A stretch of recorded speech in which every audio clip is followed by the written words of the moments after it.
Welcome to Nasdaq TradeTalks. I'm Jill Malandrino, Global Markets Reporter at Nasdaq.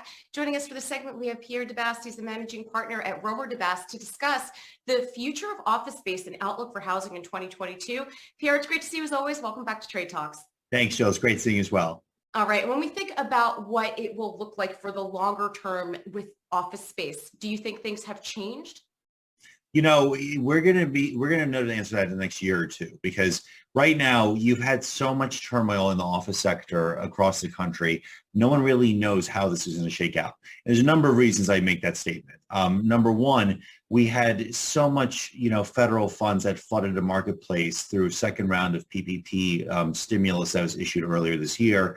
And a lot of that has kept tenants, a certain percentage of that had to been used for office rent.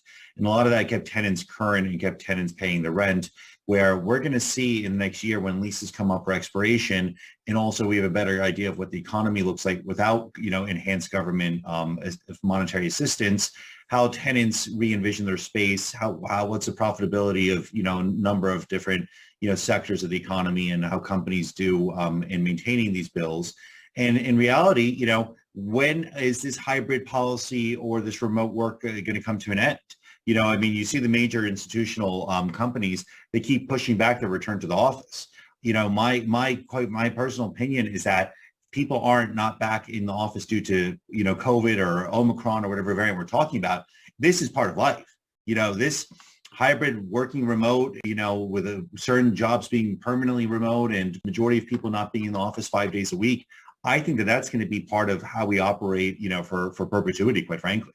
Right. And I would agree with what you're saying there, for sure. I mean, especially when you look at the younger generation as Gen Z really starts to take up a majority of the workforce, this is something that they're demanding. Companies across all sectors are competing for the same limited tech talent, and it's a driving force. I mean, we saw a number of the big investment banks dial back on their rhetoric in terms of if you want to make Manhattan money, you need to come into Manhattan. That's just not the case if they want to attain and retain talent.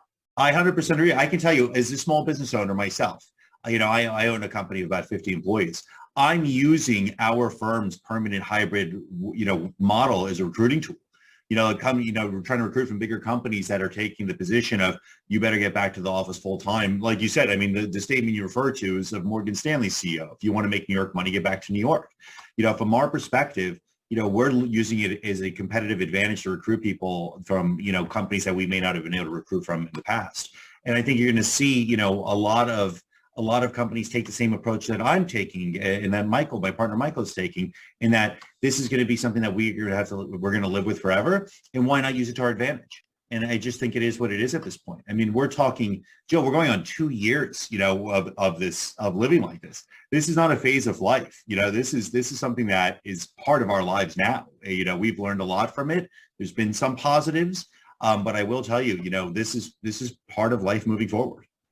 Right. And then as a small business owner, your largest fixed costs, of course, are going to be office space. And we all know Manhattan office space is unlike, any other in terms of cost. Maybe few cities can compete with it. But it could just save companies so much money. Or perhaps you don't need 3 offices in Manhattan. You consolidate to 1 office, or, you consolidate smaller satellites. Definitely. I think you're going to see that. It's happening now.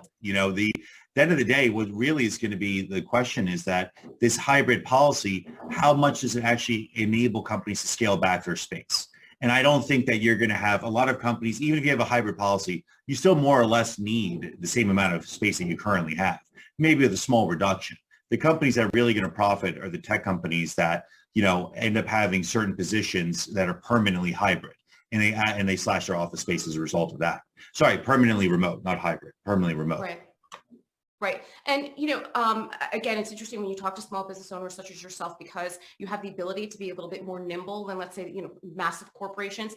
As you're recruiting for new talent, this is a little bit off topic from real estate, but are you finding any challenges with creating that culture? So as a law firm, it's a very stressful profession, and the legal profession is one of the most stressful professions out there. One of the things that always made our company, for instance, a great place to work was the camaraderie, the people, the socialization, the events, things of that nature. That's been compromised by COVID tremendously. We've luckily in the past quarter been able to start doing, regular monthly social events as the entire group, which has been great for morale. So, when you're talking about, how this impacts companies like us, yeah, I mean, it's a lot of extra work to learn how to navigate this and to maintain, those things I'm describing in terms of morale and, culture that really have been suffered a lot because of COVID. Right. Do you expect the housing market to thrive like it did in 2021? I mean, it seems as if on the lower end, especially first-time home buyers, they're just simply being priced out of the market. I mean, at some point, they're just not going to be able to afford homes. No, you're spot on. I mean, what we've seen in the last 2 years of the housing market has been unprecedented. I mean, pricing appreciation, I think, is up close to 25%, year to date, and it's been pandemonium. That was really sparked by the pandemic.